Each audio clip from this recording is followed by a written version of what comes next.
فجأة اهتز الكتاب ووقع على الأرض، وطلع منه نور أخضر قوي، والرعب ملا جسمهم كلهم. لؤي قال لهم احنا فين؟ هل ده حلم ولا علم؟ كتاب ويسحبنا جواه ونلاقي نفسنا في كهف صغير ولسه الحارس هينزل عليه بالسيف. وفجأة لقى سهم شق صدر الحارس. فهم الحارس التاني انه لو ضرب ماهر هيلاقي سهم تاني يشق صدره. تخيل انك تلاقي كتاب ياخدك لعالم تاني، أرض تانية، وتواجهك مشاكل جديدة. ده اللي حصل لي لما لقيت انا واصحابي كتاب غريب وياخدنا لعالم تاني، لأرض اللاشين. القصة دي من تأليف عمر مصطفى، فنان من فنانين الملخص. طلب مني في التعليقات ان احكيها، وانتوا عارفين يا فنانين انا ما اقدرش اتاخر عليكم في حاجه. مش لازم اقول لك بقى حضر حاجه تشربها وهدي الاضاءه وتعالى عشان نبدا روايتنا. بس لو اول مره تشوفني فما تنساش تعمل لي سبسكرايب وتفعل زر الجرس. ومش عايزين ننسى الحلم، مليون فنان جوه الملخص. انا اشرف طه، ودي الملخص مع اشرف.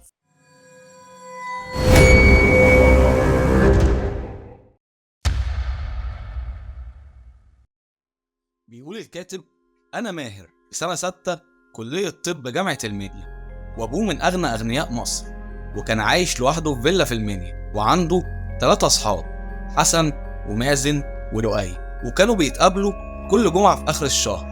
ولكن في يوم كان يوم مختلف في حياتهم كلهم. ماهر قال لهم: انا النهارده عندي ليكوا خبر حلو.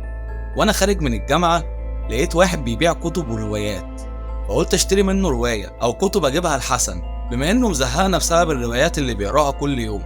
فلقيته بيقول لي الكرتونه كلها ب50 جنيه، فيها 50 كتاب. فاستغربت فسالته: تقصد الكتاب ب50؟ قال لا، الكرتونه كلها ب50. فلقيته عرض حلو جدا، فاشتريتهم كلهم. انا هجيبهم، لو حد فيكم عايز اي كتاب ياخده. حسن قال له: مش معقول، واحد هيبيع الكتاب يعتبر بجنيه؟ ماهر قال له: مش عارف، ممكن يكون هو مش عايزهم، هروح اجيبهم وارجع. دخل ماهر ومعاه الكرتونه، وقال كل واحد يختار كتاب ياخده. حسن قال له: كل واحد ايه؟ انا هاخدهم كلهم، انتوا بتحبوا القرايه اصلا؟ وقال لماهر: الكلام مش ليك يا ماهر، انت بتقرا معايا شويه، الكلام للاتنين دول. لفت نظر مازن كتاب لونه اخضر، وقال: انا هاخد الكتاب ده، شكله حلو. حسن قال له: انت بتاخد بالشكل. لؤي بيقول لحسن: اسمه ايه الكتاب ده؟ حسن قال له: اسمه رحله الى ارض اللاشين. ماهر قال له: اسمه غريب قوي، اول مره اسمع عنه، مين الكاتب؟ حسن قال له: مش مكتوب. ماهر قال لهم: احنا ساكتين ليه؟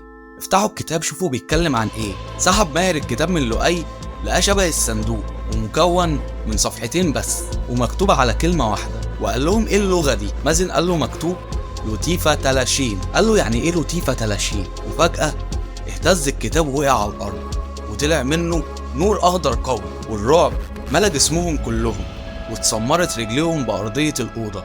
وفجاه فتح باب من الكتاب بيودي لمكان تاني، وخرج منه تيار شديد سحبهم جواه كلهم. صحيوا كلهم، لقوا نفسهم مرمين على الارض وكأنهم في مغارة او كهف. ماهر بيقول لهم: احنا فين؟ وايه اللي حصل؟ على ما افتكر اننا لما فتحنا الكتاب اخدنا الكتاب جواه. حسن قال له: ازاي ده يعني؟ لؤي قال لهم: احنا فين؟ هل ده حلم ولا علم؟ كتاب ويسحبنا جواه ونلاقي نفسنا في كهف صغير، هو انا بحلم؟ ماهر قال لهم: باين اننا مش هنخرج من هنا بسهولة، تعالوا نخرج بره عشان نشوف احنا فين. وكان كلامهم كله اتحول للغة العربية الفصحى. مازن قال لهم: انتظروا، لماذا تحولت لغتنا إلى اللغة العربية الفصحى؟ لماذا نتحدث هكذا؟ حسن قال: أنا لا أستطيع التحدث بلغتنا، اللغة العامية، لقد انعوج لساني. ماهر قال لهم: دعكم من الكلام لنرى أين نحن. خرجوا كلهم من الكهف ولقوا نفسهم في غابة واسعة، والشجر كان محاوطهم من كل مكان، والخضرة في كل ناحية. وسمعوا مرة واحدة صوت شخص بيجري ناحيتهم وبيقول: اركضوا، انجوا بحياتكم، انهم خلفكم. وفجأة ظهر 5 حراس بيجروا وراه. حراس كانوا طوال ولابسين دروع حديد ولابسين خوذ حمراء وماسكين في ايديهم سيوف بتلمع. بدأوا يجروا والحراس بيجروا وراه لحد ما بقى قصادهم طريقين. دخل ماهر والشخص الغريب من طريق، وحسن ولؤي ومازن من طريق، وكذلك برضو الحراس. فجري حارسين ورا ماهر والشخص، وجريوا 3 حراس ورا باقي الأصدقاء. فضل ماهر يجري والراجل الغريب بيجري معاه، والحراس بيجروا وراه لحد ما اتكعبل ماهر ووقع على الأرض، ولسه الحارس هينزل عليه بالسيف. وفجأة لقى سهم شق صدر الحارس. فهم الحارس التاني انه لو ضرب ماهر هيلاقي سهم تاني يشق صدره. بص ماهر باتجاه السهم فشاف بنت راكبة حصان، بشرتها بيضة وشعرها اسود نازل على كتفها وعينيها سودا، راكبة الحصان بشموخ وماسكة القوس وعلى ظهرها شنطة السهام، ولابسة لبس أخضر مطرز باللون الأصفر، ووراها واقفة صاحبتها سماها ماهر ذات الرداء الأخضر. قالت له أيها الشاب هيا أركض بسرعة قبل أن يأتي البقية. قال لها إنني مدين لك بحياتي. قالت له هيا لا وقت لهذا الكلام. قال لها ولكن أصدقائي لقد ركضوا خلفهم باقي الحراس. الشخص الغريب اللي كان معاه قال له لا وقت لإنقاذ أصدقائك، المهم هو إنقاذ نفسك. ذات الرداء الأخضر قالت له أنت أيها الأشقر يا ذو العينين الخضرواتين. ماهر قال لها أنا. قالت له نعم أنت، اركب خلفي، والآخر اركب خلف أمل قبل أن يقتل بقية. مشي ماهر مع ذات الرداء الأخضر وخرج من الغابة، فلقى نفسه في مدينة جميلة مبانيها متناسقة، شوارعها واسعة ماشية فيها عربيات خشب وأرضها حجرية. بدأ على وش ماهر الذهول، فحست ذات الرداء الأخضر بده. قالت له أنت اسمك إيه؟ قال لها اسمي ماهر. قالت له يبدو أنك لست من أرض اللاشين، يبدو أنك غريب. قال لها نعم إنني لست من هنا. قالت له هل أنت من سيلا أو من فروتونا؟ قال لها ماهر لا أعرف ما تتحدثين عنه. قالت له يبدو أنك من بلاد الجنوب، ولكن أنت تعرف لغتنا العربية جيدا. وما هي ديانتك؟ قال لها الإسلام والحمد لله. أنا من مصر، من محافظة المنيا. هل لي أن أعرف أين أنا؟ وما هي أرض اللاشين؟ قالت له وأنا أيضا ديانتي الإسلام. لا أفهم عن ماذا تتحدث، ولكن عندما نذهب إلى البيت سنتحدث طويلا عن كل هذا. بالمناسبة أنا اسمي لينا. ماهر قال لها تشرفت بمعرفتي وشكرا لك لأنك أنقذت حياتي. لينا قالت له ها قد وصلنا إلى منزلي. بص ماهر للبيت فلقى بيت لونه أبيض ومكون من دورين. في الدور الأول في ورشة حدادة. قال لها هو ده بيتك؟ قالت له إنه ليس مثل منزل الأغنياء، لكن إنه منزل بسيط نعيش به أنا وأبي وأختي الصغيرة وابنة عمي التي خلفنا. دخل ماهر البيت وخدته لينا لأوضة في الدور الأول هو والراجل الغريب، وجابت لهم أكل ومية، وهو عبارة عن زيت زيتون وعسل أسود وعيش، وقالت لهم يبدو أنكم متعبون للغاية، ارتاحوا الآن وفي المساء نتحدث. ماهر ما كانش جاي له نوم، وهو عمال يفكر في صحابه وأسئلة كتير بتدور في عقله، ما كانش قادر يستنى. قام من على السرير ونزل للدور الأرضي. دخل ماهر للصالة فلقى لينا وبنت عمها وأبوها واختها الصغيرة قاعدين. نده عليه والد لينا وطلب منه يقعد جنبه. كان راجل في السبعينات، ولكن كانت صحته كويسة وكان باين عليه إن عنده خبرة كبيرة. ماهر قال له هل ممكن أن أعرف أين أنا؟ قال له أنت في أرض اللاشين، إنها أرضنا التي نعيش فيها منذ زمن. ترى من أي بلاد أنت؟ ماهر قال له أنا من مصر. قال له والد لينا أين هي مصر تلك؟ هل هي من بلاد الجنوب؟ وكيف أتيت إلى هنا؟ ماهر قال له إنها قصة كبيرة، ولكن لا أعلم إن كنت ستصدقني أم لا. لقد وجدت أنا وأصدقائي كتابا يسمى رحلة إلى أرض اللاشين. فتحت الكتاب، لم يكن كأي كتاب، كان مثل الصندوق، وكان يوجد مكان لحجر، وكان مكتوب عليه كلاما بلغة عربية لا أفهمها. قرأت تلك الجملة وصدر نورا من الكتاب، وفتحت منه بوابة وخرج منها تيارا شديدا سحبني أنا وأصدقائي إلى داخله. استيقظنا فوجدت نفسي في كهف. خرجت من الكهف فوجدت رجلا يركض نحونا ويقول لنا اركضوا وانجوا بحياتكم، وكان يركض خلفه 5 جنود. وبعد أن انقسم الطريق إلى 2 اتجهت أنا وذاك الرجل إلى طريق، واتجه أصدقائي ال3 إلى الطريق الآخر. وبينما كاد أن يقتلني أحدهم فأتت السيدة لينا وأنقذت حياتي، وأنا لا أعلم أين أنا. هل سأعود مجددا؟ وكيف سأعود؟ وأين أصدقائي؟ الكثير من الأسئلة تدور في مخيلتي، لا أعلم شيء. والد لينا قال له لا تقلق، سيحل كل شيء. أولا لأعرفك بنفسي، أنا السيد عاكف. أنت هنا في أرض اللاشين، إنها من أقوى الأراضي الموجودة. سميت بهذا الاسم لأنه حكمها الحاكم شاهين لاشين، ويحكمها الآن الحاكم صفوان لاشين. هو يحكمها كالمنظر وليس حاكم فعلي، وهو من مغوارة نسل الحاكم شاهين لاشين. لقد كان حاكما عادلا قويا. ماهر قال له كيف هذا؟ قال له يعني إنه يحكمها بالاسم، ولكن الحاكم الفعلي هي زوجته الملكة نرجس ابنة الملك صهيب حاكم مملكة سيل. بعد إن كسرت الديون لمملكة سيلا، أمر الملك صهيب الحاكم صفوان أن يتزوج ابنته الملكة نرجس وأن تتحكم هي في المملكة.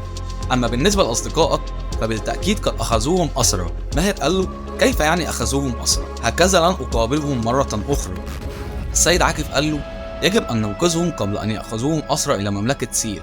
في كل عام ترسل نرجس جميع الأسرى إلى مملكة سيل. ماهر قال له حسنا، وأنا ماذا أفعل؟ كيف أعود إلى أرضي؟ وكيف أنقذ أصدقائي؟ قال له لا تقلق، أعدك أنني لن أتركك ما دمت حيا حتى تعود إلى أرضك وتنقذ أصدقائك. قطعت لينا كلامهم وقالت وأنا أيضا أعدك أنني لن أتركك. أثناء الكلام نزل الشخص الغريب لتحت. ماهر قال له من أنت؟ لم نتعرف بسبب كل ما حدث، ولماذا كانوا هؤلاء يركضون خلفه؟ قال لهم سأخبركم لأنكم أنقذتموني، أنا القائد جلال. قام السيد عاكف بسرعة من مكانه هو ولينا وأمل بنت أخوه، وظهرت على وشهم الدهشة. قال السيد عاكف القائد جلال، لقد علمت الآن لماذا كانوا يركضون وراءك.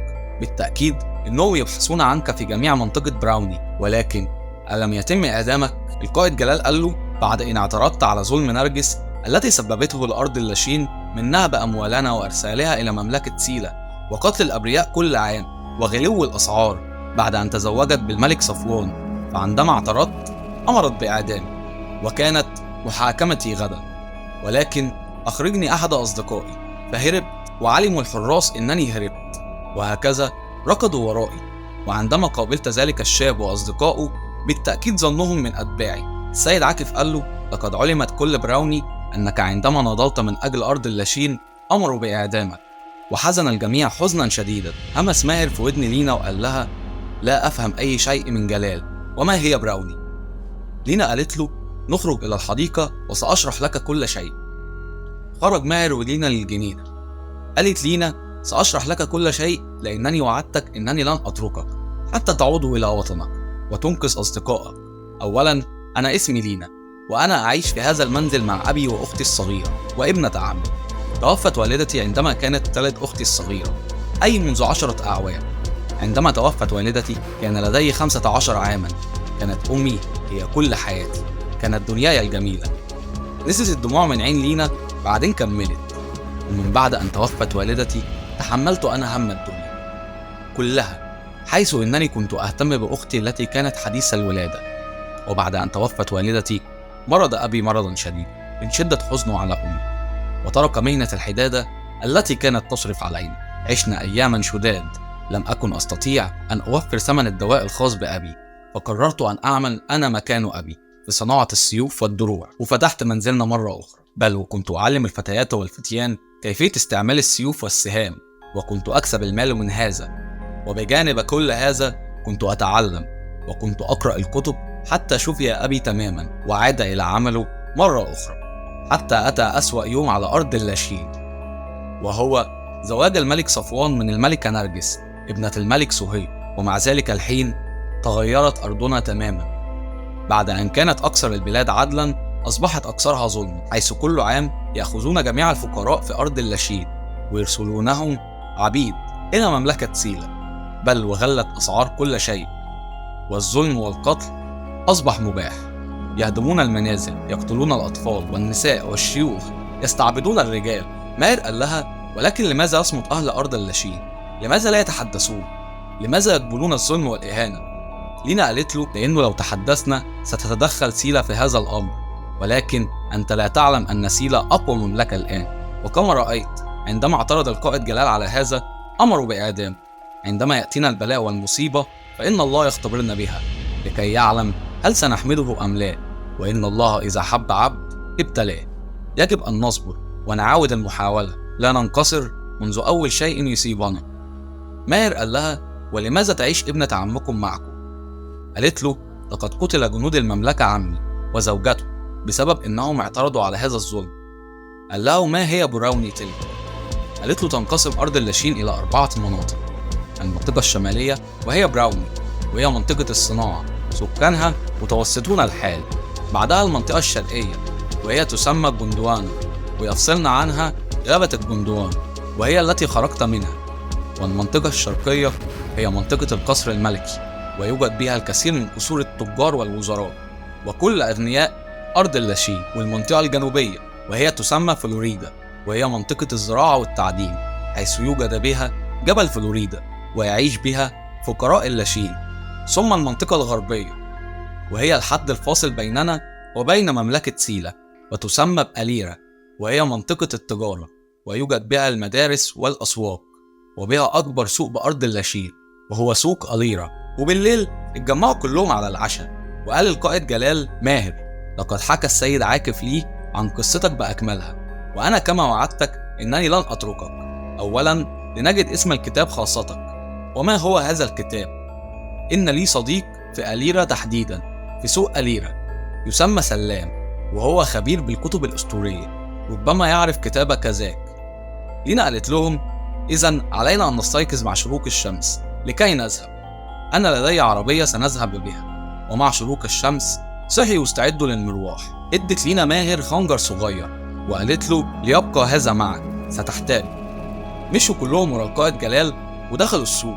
كان سوق عظيم، كان كل شخص حاطط عربيته قدامه، وكانت العربيات مترصصة. كان سوق منظم جدا، كل شخص بيبيع حاجات مختلفة، وبيتعامل الكل بعملة ذهبية. مشي ماهر ورا القائد جلال ودخلوا في السوق لحد ما جم جنب باب كانت محطوطة قدامه عربية مليانة بالكتب، وجنبها واقفة ست بتبيعها. فهم ماهر انه وصل للشخص المطلوب. بعدها همس القائد جلال في ودان الست وقال لها كلام ما سمعهوش ماهر. فجريت الست ودخلت وفتحت باب البيت وقالت لهم: ادخلوا بسرعة. كان القائد جلال لابس لبس مش مبين جسمه عشان محدش يعرفه.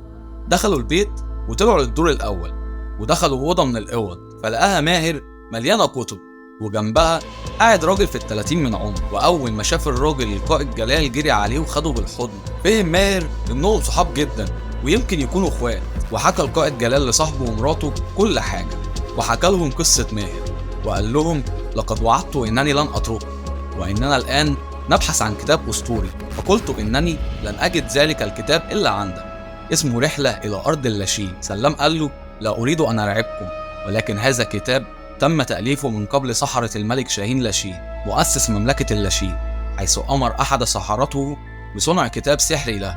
وهذا الكتاب كان مرتبط بجوهرة، أحدهما بقى في عالم وهي الجوهرة، والكتاب ذهب إلى عالم آخر، حيث أمر الملك شاهين ابنه الأصغر شريف بأن يذهب، وهو ما إن ذهب لم يعد إلى يومنا هذا.